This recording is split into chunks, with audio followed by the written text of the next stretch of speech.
네, 안녕하세요, 여러분. 지난주에 3월 24일이죠. 그때 저희가 학교 복원의 개념까지 했고요. 오늘은 학교 복원이 왜 중요한지를 제가 좀 설명을 드려야 되는데요. 프린트물을 좀 보시면서 하면 좋을 것 같아요. 여기 제가 강의안을 올려놨으니까 여기 학교 복원, 학교 간호 이거 제가 문제 낸다고 했죠. 학교 복원의 필요성도 별표고요. 주관식 문제로 꼭 내기도 하고 국가고시나 임용시험에도 항상 나오는 문제예요. 학교 복원이 왜 필요한지를 아셔야 되는데 왜 필요한지를 알아야 사실 그리고 어떻게 학교 복원을 할지 또 생각할 수 있겠죠. 요것을 꼭 기억하시고요. 학교 복원의 필요성을 일단 먼저 읽어볼게요. 학교의 인구는 전 인구의 4분의 1에 해당돼서 학교 건강 수준은 국민의 건강 수준과 직결되며 특히 만 6에서 18세 아동이 95% 이상은 하루 평균 6시간 이상의 학교 생활을 하고 있습니다. 이 말은 전체 인구의 4분의 1이 학교 인구고 그러니까 그 학생들의 건강 수준은 국가의 건강 수준과 같고 이들이 이 많은 양이 4분의 1에 해당하는 양이 또한 하루에 6시간 이상 학교 생활을 하고 있다라는 거죠. 그러니까 학교라는 곳이 많이 중요하다. 그 양적으로 많은 시간을 학교에서 보내고 있고 전 인구의 4분의 1이 학생이다라는 내용이고요.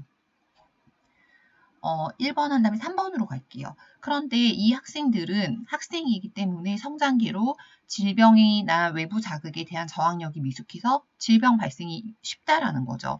그리고 집단화되어 있으니까 감염성 질환의 전파가 쉽다. 그리고 이 학생들이 각 가정으로 돌아가기 때문에 또 지역사회로 확산이 가능하다. 요 이유 때문에 지금 저희가 코로나 상황에서 등교 개학 연기가 되어 있는 거죠. 지금 요 학교 복원의 필요성이 사실 올해에는 여러분들에게 정말 현실적으로 벌어지고 있는 일들이죠. 이게 뭐 초중고만 아니라 지금 대학교까지도 개학이 오프라인 개학이 연기되고 온라인으로 하고 있는데 요것하고 관련해서 저희가 한번 관련 영상을 조금 보도록 할게요. 개학 연기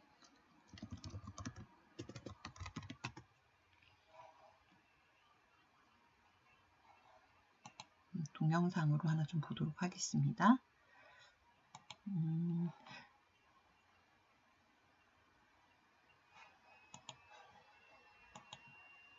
수습본부 방역총괄단장, 김현주 인력문자관리단장, 고드장 모니터링 지원단장, 박동현 검정부 대책지원본부 홍보관리팀장이 계속했습니다.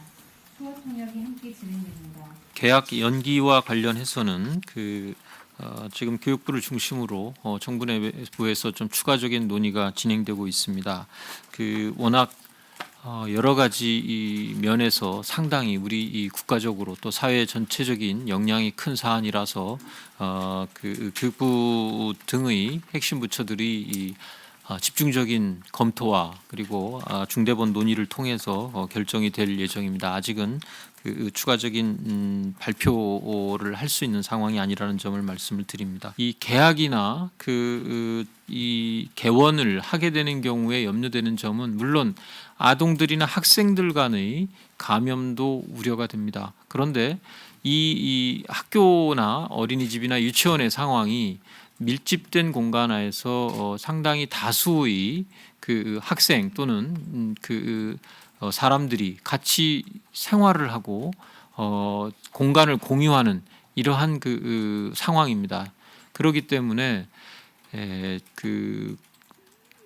코로나19의 감염 확산에 있어서는 매우 위험도가 높은 환경일 수밖에 없고 또 학생들은 비교적 치명률로부터는 낮은 상황이기는 하나 이 학생들이 집으로 돌아가거나 지역사회로 돌아갔을 때 고령의 지역사회 감염을 확산시킬 수 있는 가능성을 매우 높게 가지는 이러한 연결고리로서의 학교가 작용할 수 있다는 것이 현재 학교나 어린이집 등의 개원, 개학을 검토하는 과정에서 깊이 고민해야 되는 이런 대목이라고 생각을 합니다. 이러한 점들을 종합적으로 염두에 두고 그런 사회적인 파장 등도 있겠습니다만 이러한 그 방역적 관점에서의 고려 사항을 염두에 두고 지금 이 사안을 검토하고 있다라는 말씀을 드립니다.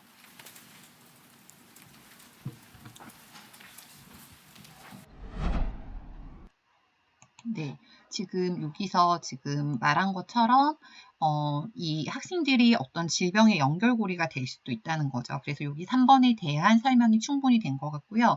2번 설명드릴게요. 학교는 교육 집단으로 형성이 되어 있어 보건사업을 추진하는 데 유리하다. 학교는 교육을 목적으로 하는 것이고 그래서 건강에 대한 교육을 효과적으로 할 수 있다라는 거죠. 예를 들어서 여러분이 그 건강 습관이 형성될 시기에 짠 거 먹으면 안 되고 운동을 해야 되고 이런 습관 형성이니까 3살 버릇 여든 간다라는 말씀 그 단어를 그 문장을 생각하면 어릴 때 제대로 습관을 잡아 놓는 게 더 중요하죠. 이 어른이 돼서 어른들한테 들었던 습관을 끊게 하는 건 더 힘든 거죠. 그런 의미로 생각하시면 될 것 같고요. 4번 마찬가지입니다. 그래서 학생 한 명을 잘 교육을 시키면 이 학생들이 집으로 가서 어떻게 뭐 질병의 감염 고리도 되지만 예를 들어서 뭐 비만에 관련된 교육이라고 해봅시다. 뭐 고혈당 음식을 먹으면 안 되고 운동을 해야 되고 이런 것들을 할 때 50대의 부모님한테 교육을 하는 것보다 아이하고 부모님을 같이 교육해서 아이가 부모님에게도 직언을 할 수 있게 그렇게 된다면 훨씬 더 파급 효과가 있다라는 거죠. 그리고 학생 시기의 건강 습관은 성인 건강의 밑거름이 되어서 국민 건강 향상에 기여한다.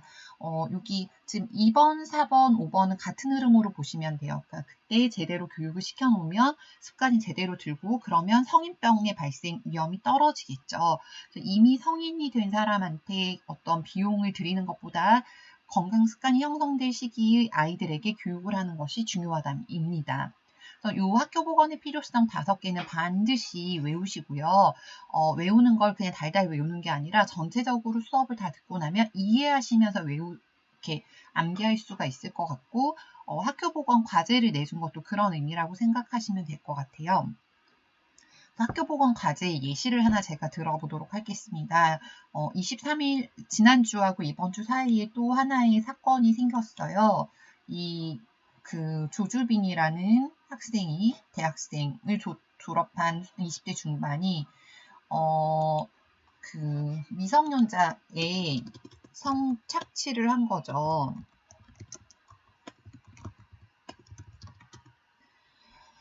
여기서 이 사건에서 본다면 일단은 저는 2가지 생각이 들더라고요. 이 사건이 어떤 사건인지는 여러분들이 이미 다 알고 계실 건데 일단은 첫 번째로는 이 사건의 피해자인 미성년자들을 보호해주지 못했구나라는 생각이 들어요.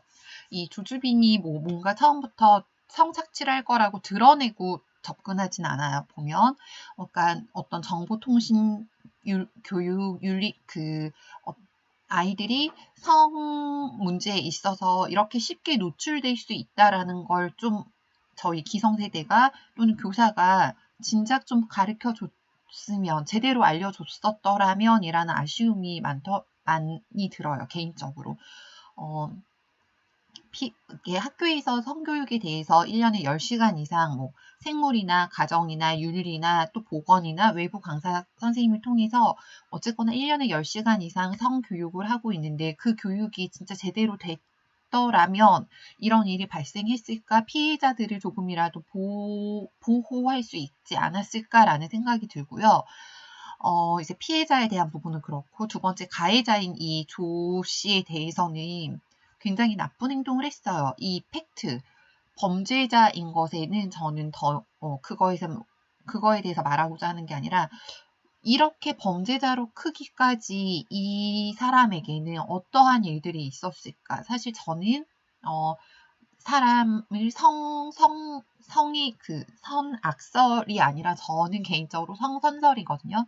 모든 사람은 착하게 태어난다라고 생각을 하는데 악인은 없게 태어난다고 생각해요. 착하다가 아니라. 그런데 이런 범죄를 아무 생각 없이는 잘 모르겠지만 아무튼 이런 범죄를 저지르기까지 이게 쉽게 할 수 있는 게 아니잖아요. 이 사람의 어떠한 상처들이 이렇게 만들었을까라는 의문이 생기더라고요. 이 사람 또한 우리 교육이나 사회가 지켜주지 못한 악마라고 본인이 자기 악마의 삶을 멈춰줘서 고맙다고 하던데, 아무튼 이 가해자 측면에서도 우리가 학교 보건의 역할을 생각해 볼 수 있다라는 것을 말씀드려요. 그러니까 이게 학교라는 곳이 우리가 다 어울려 사는 곳이고 사회로 나오기 전에 교육을 받는 곳이기 때문에 그 학교 시절에, 초중고 시절에 어떤 사람으로 키워내느냐가 이런 사회 문제랑 지속적으로 연결이 된다라는 것을 여러분들이 아시면 좋겠습니다. 세 번째로는 여기 학교 보건의 범위 및 내용인데요. 이거는 미국 표예요. 근데 요건 참고 삼아 아시면 되는데, 학교 보건의 범위 및 내용이 이렇게 넓다라는 거. 보건교육, 체육교육, 보건 서비스, 영양 서비스, 상담과 정신건강 서비스, 학교 환경, 교직원 건강 증진, 학부모, 지역사회 참여 정도가 있다라는 거 아시면 되고, 우리가 지역사회 간호학 안에서 학교 보건을 배우는 이유도 마찬가지죠. 이 학교라는 곳은 지역사회에 굉장히 중요한 집단이고, 이 학교에서 어떻게 키워내느냐에 따라서 지역사회로 문제가 전파될 수 있다는 것을 코로나19로도 볼 수 있고, 조주빈 사건을 통해서도 우리가 알 수 있습니다. 여기 읽어보시면 되고요. 그래서 우리나라 학교 보건 사업은 이렇게 네 가지로 볼 수 있어요. 일단은 지역사회와의 연계, 이 학교 자체가 지역사회 안에 중요한 집단이니까 지역사회로 연계해서 할 수 있고, 학교 안에서는 보건 서비스, 보건실에서 제공하는 것들이라고 보시면 되고요. 보건교육, 조금 더 적극적으로 시행하는 것, 그리고 이런 간호의 패러다임도 인간 건강 환경 간호이듯이 환경이 인간이 살아가는 데 굉장히 중요하죠. 이 부분을 어떻게 컨트롤할 것인가 라고 해서 이 세 가지도 그냥 일단 이해하시면 될 것 같아요. 이해하시면 되고, 그래서 학교 보건의 개념에서 지금 학교 보건의 중요성에 대해서 다시 한번 설명을 드렸고요. 이제 학교 보건의 역사 부분으로 조금 넘어가 보도록 하겠습니다. 자, 이제 학교 보건의 역사에 대해서 알아볼게요. 여기 부분은 그냥 이해하시면 될 것 같고요. 가끔 객관식 문제로 하나, 두 개 정도 나오긴 하는데 그냥 읽어보시고 설명 들으시면 알 수 있는 부분이라고 생각이 돼요. 학교 보건의 역사는 일단 외국을 먼저 보도록 할게요. 영국과 미국이 있는데, 영국에서는 체드윅이라는 사람이 아동의 고용 조건에 건강 상태를 고려하게 됐다는 거죠. 아동을 고용한다라는 거는 이 19세기, 18세기에 산업혁명이 일어나면서 영국에서는 아동을 어떤 노동자로 생각을 했던 거죠. 그래서 건강 상태를 고려하게 됐고, 학교 위생 실천을 장려했는데, 공장주의 반대로, 그러니까 실천을 장려했던 사람인데, 공장의 사람이 이제 반대를 했겠죠. 아동의 고용을 해야 되는데, 그래서 그런 얘기고, 아동에 대한 예방접종을 강조하기도 했고요. 방문활동, 건강관리를 했습니다. 인도적인 의미, 사람을 잘 키운다는 교육적인 의미보다는 군인에 대한 건강 의미를 강조하거나 아니면 노동자로서 아동을 봤던 때이고요.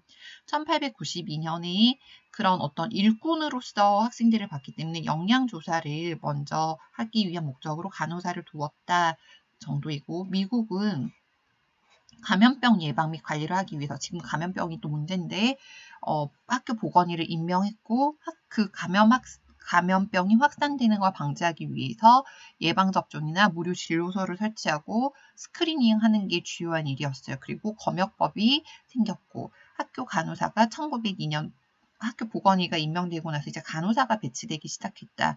간호사도 마찬가지로 감염병이랑 신체 검사를 했다라는 거고요.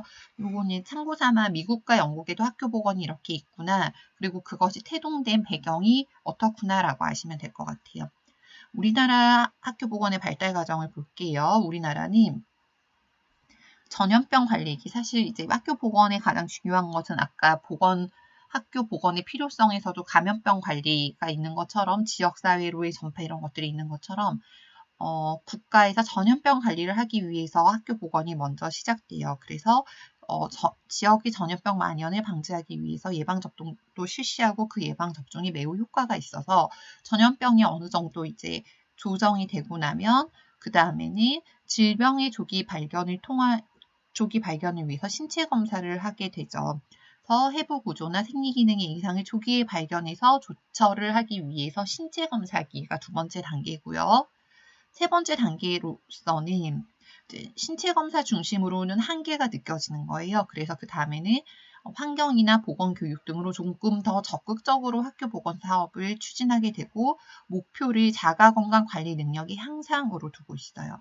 그리고 최근 한 2000년 초반부터는 학교 보건 교육 과정기라고 해서 교육 과정 안에 그 보건 교육을 넣는 거죠. 그래서 보면 2007년, 2009년에는 이렇게 법적으로 연간 17차시 이상 실시 초등학교 5, 6학년, 중학교 재량 과목 선택으로 고등학교 실시 이렇게 되어 있습니다. 그래서 요 학교 보건의 이 4단계는 흐름만 일단 아시고 기억하시면 되고요. 그래서 학교 보건 교육 과정으로 전환되면서 2007년, 2009년에 교육 과정 속으로 보건 교육이 들어갔다라는 거 아시면 되고 요거는 의료제도별 학교 보건인데요. 미국과 영국이 그 국가에서 쓰는 의료 제도가 다르죠.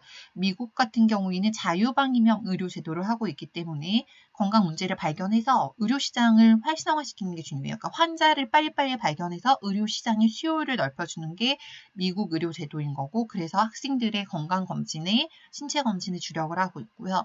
영국에서는 국가보건 서비스 체계다 보니까 수요를 많게 하는 게 아니라 그걸 조기에 스스로 관리할 수 있도록 하는 게 중요하죠. 그래서 자가건강 관리 능력을 향상시키기 위한 보건 교육에 주력을 하고 있다.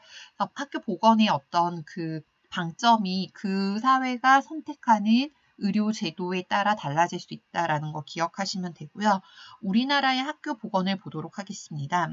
1907년에 이런 칙령이 발표가 되었고 1930년 보건간호강습회를 열어서 졸업생을 배출했고 학교 의무실에 근무하게 된 게 학교 보건 사업의 시초래요. 1930년, 아직 100년의 역사가 되진 않았죠.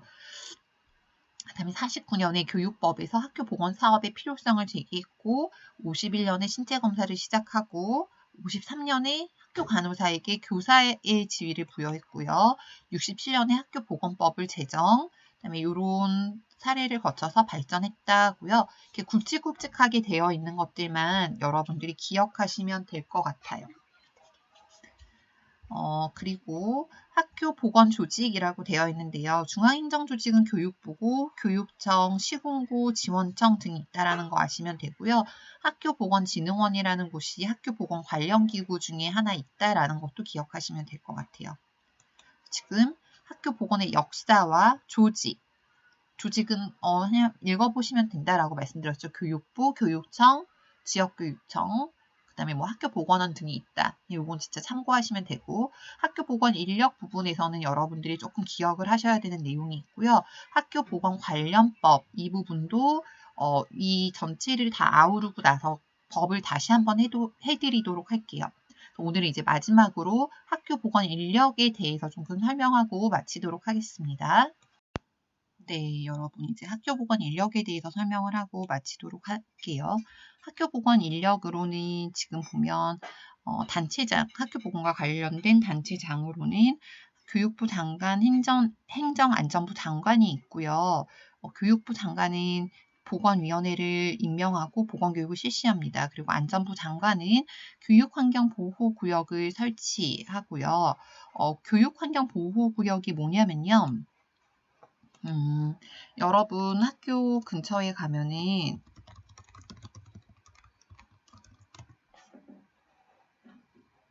이런 팻말들을 보실 수 있을 건데요. 학교 앞에 가면 옛날에는 환경위생정화구역 뭐 이랬는데 용어가 바뀌었어요. 그래서 여기 보면 학교 정문 앞에나 벽면에 교육환경보호구역이라고 해서 학교 경계선으로부터 200m라고 적혀져 있지요. 요거는 우리가 학교 보건에서 여기 학교 교외 환경 관리할 때 또 다시 설명할 거긴 한데 그게 누구의 역할이냐면 행정안전부 안에 시도지사, 시군구, 시장, 군수, 구청장이 정할 수 있다라는 겁니다. 그리고 이 시도지사, 시장, 군수, 구청장은 예방접종의 의무도 있고요. 교육청은 뭐 이렇게 보건위원회를 설치하고 설정 고시하고 교육환경보호구역을 설정 및 고시하고 위원을 구성하고 감염병 발생 시 휴업을 명령합니다. 예를 들어서 여러분 객관식 문제에서 감염병 발생 시 휴업을 명령하는 단체는 이라고 하면 1번 이렇게 되겠죠. 자, 다시 이 휴업 명령의 주체는 교육부 장관, 행정안전부 장관, 교육청 이렇게 되어 있으면 누구예요? 교육청이에요. 이렇게 구분하실 수는 있어야 돼요. 이 사람이 어떤 역할이랑 관련이 되는지. 학교 보건법에 나타난 보건사업의 법적 책임자라고 해서 설립자나 경영자는 보건실을 설치하고 보건에 필요한 시설과 기구를 갖추어야 한다. 학교장은 이러한 일들을 해야 된다. 근데 이 일을 누가 하냐면 보건교사가 하겠죠. 그래서 보건교사의 를 볼 건데 보건교사의 배치 기준 매우 중요하고요. 그리고 보건교사의 직무도 매우 중요합니다.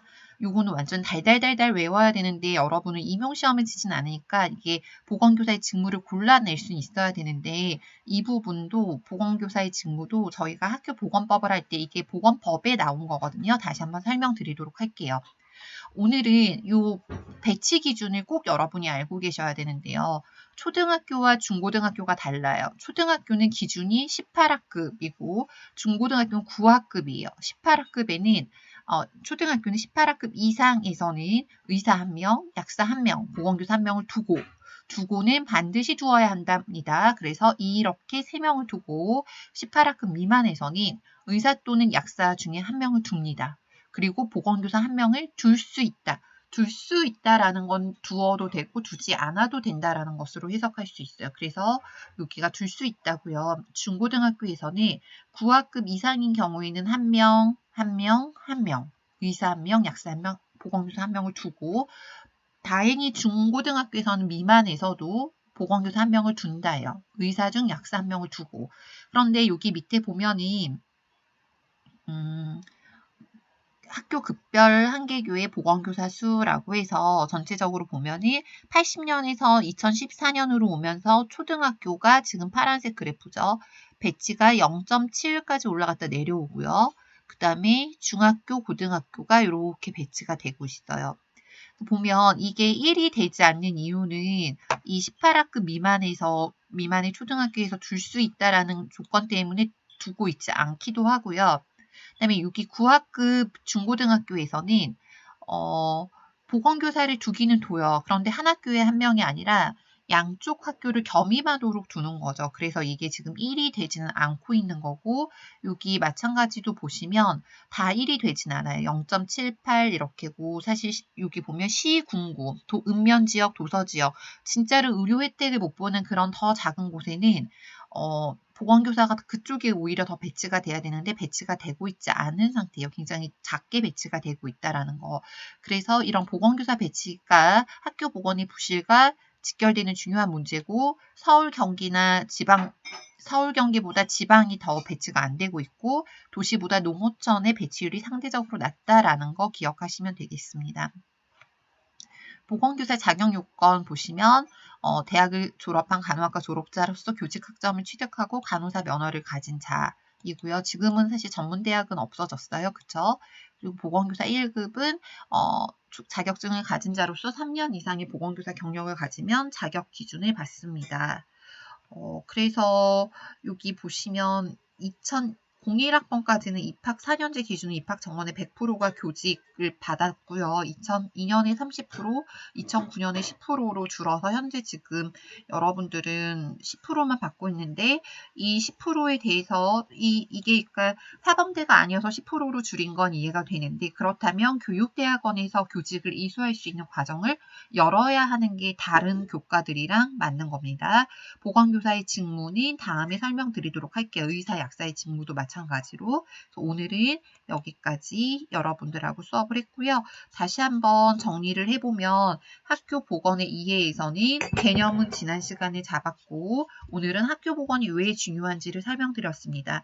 그리고 학교 보건의 역사, 미국, 영국, 우리나라를 들면서 이 학교 보건이 혼자 돌아가는 게 아니라 그 지역사회가 가지고 있는 시스템에서 중요하다라는 거고 보건 조직 그냥 읽어보세요 라고 했습니다.